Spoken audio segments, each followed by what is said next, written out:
शुरुआत 10 बजे की 10 ब्रेकिंग के साथ पहली खबर। उत्तर प्रदेश में एसआईआर प्रक्रिया के बाद ड्राफ्ट मतदाता सूचियां जारी होगी।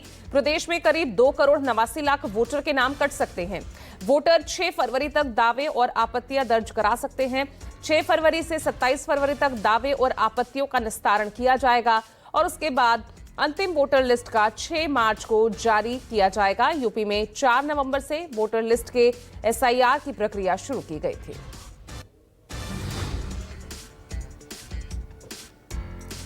दूसरी ब्रेकिंग, एसआईआर की संवैधानिक वैधता को लेकर सुप्रीम कोर्ट में आज अहम सुनवाई है।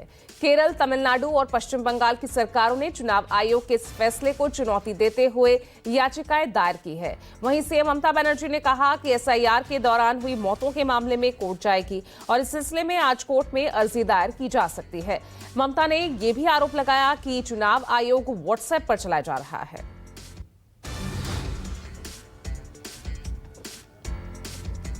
तीसरी ब्रेकिंग, इंदौर दूषित पानी को लेकर आज मध्य प्रदेश हाईकोर्ट में सुनवाई है। इस मामले में 3 अलग अलग याचिकाओं पर आज सुनवाई होनी है। इंदौर के भागीरथपुरा क्षेत्र में उल्टी दस्त के 38 नए मामले सामने आए हैं। दूषित पानी पीने से अब तक 17 लोगों की मौत हो चुकी है। अस्पतालों में अभी भी 110 मरीज भर्ती हैं। कांग्रेस शहर के सभी 85 वार्ड्स में कैंडल मार्च निकालकर प्रदर्शन किया जाएगा।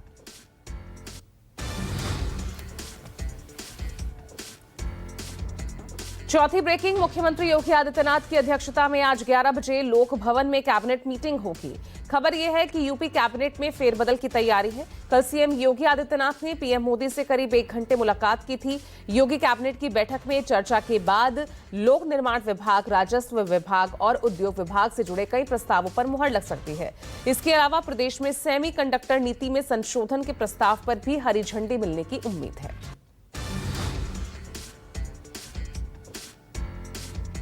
पांचवी ब्रेकिंग, दिल्ली विधानसभा के शीतकालीन सत्र का आज दूसरा दिन है। आज कार्यवाही की शुरुआत प्रश्नकाल से होगी। आज भी दिल्ली विधानसभा में हंगामे के पूरे आसार हैं।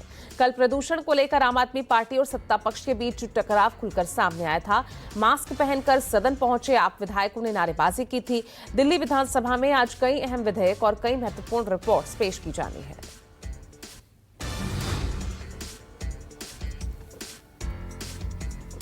छठी ब्रेकिंग, दिल्ली के वेलकम इलाके स्थित पार्क में हुई चाकूबाजी के बाद से डर का माहौल है। इस चाकूबाजी में एक युवक की मौत हो गई है, वहीं उसका साथी गंभीर रूप से घायल हो गया। मौके पर पहुंची पुलिस ने घटनास्थल से घायलों को अस्पताल पहुंचाया, जहां डॉक्टर्स ने एक युवक को मृत घोषित कर दिया। वहीं गंभीर रूप से घायल दूसरे युवक का इलाज जारी है। पुलिस के मुताबिक अज्ञात युवकों ने 2 युवकों पर चाकू से हमला किया और उसके बाद मौके से फरार हो गए। फॉरेंसिक टीम ने मौके पर पहुंचकर जांच के लिए जरूरी साक्ष्य जुटाए हैं।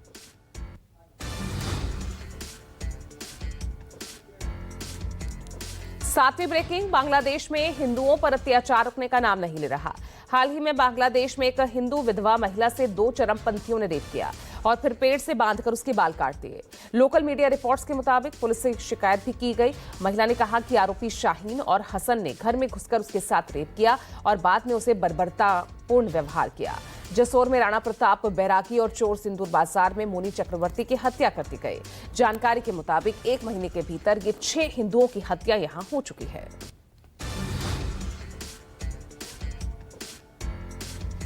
आठवीं ब्रेकिंग, वेनेजुएला के राष्ट्रपति निकोलस मादुरो की न्यूयॉर्क कोर्ट में पेशी हुई। उन्होंने अदालत में खुद पर लगे सभी आरोपों को गलत ठहराया। मादुरो ने कहा कि उन्होंने कोई अपराध नहीं किया, वो एक सभ्य व्यक्ति हैं और इस दौरान मादुरो पर 4 गंभीर आरोप लगाए गए। अब मामले की अगली सुनवाई 17 मार्च को होगी। जस्टिस अल्विन हेलस्टेन ने मादुरो को चेतावनी दी है। उन्होंने कहा कि मादुरो के बयान के बाद में उनके खिलाफ इस्तेमाल भी हो सकते हैं। वहीं मादुरो के वकीलों ने गिरफ्तारी को सैन्य अपहरण बताते हुए कहा कि अंतर्राष्ट्रीय कानून और कानूनी प्रक्रिया का उल्लंघन है।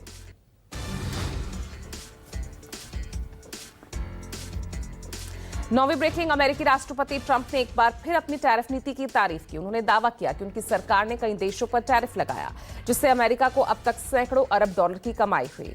जल्द ही ये आंकड़ा 600 अरब डॉलर को पार कर जाएगा। ट्रंप ने यह भी कहा कि इससे अमेरिका की आर्थिक ताकत और राष्ट्रीय सुरक्षा पहले से कहीं ज्यादा मजबूत हो जाएगी। ट्रंप ने मीडिया पर हमला बोलते हुए कहा कि मीडिया फेक न्यूज पर चुप है क्योंकि वो अमेरिका को कमजोर देखना चाहती है। हाल ही में ट्रंप ने भारत को भी चेतावनी देते हुए कहा था कि अगर पीएम मोदी ने उनकी बात नहीं मानी तो वो टैरिफ बढ़ा देंगे।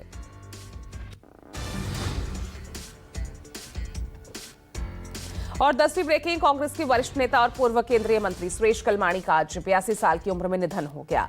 कलमाड़ी लंबे समय से बीमार थे। उनका अंतिम संस्कार पुणे के वैकुंठ धाम में दोपहर 3 बजे होगा। आपको बता दें, कॉमनवेल्थ गेम्स घोटाले में नाम आने के बाद कलमाड़ी ने अपने मंत्री पद से इस्तीफा दिया था और इस विवाद ने उस वक्त पूरे देश में बहस और राजनीतिक उथल पुथल मचा दी थी।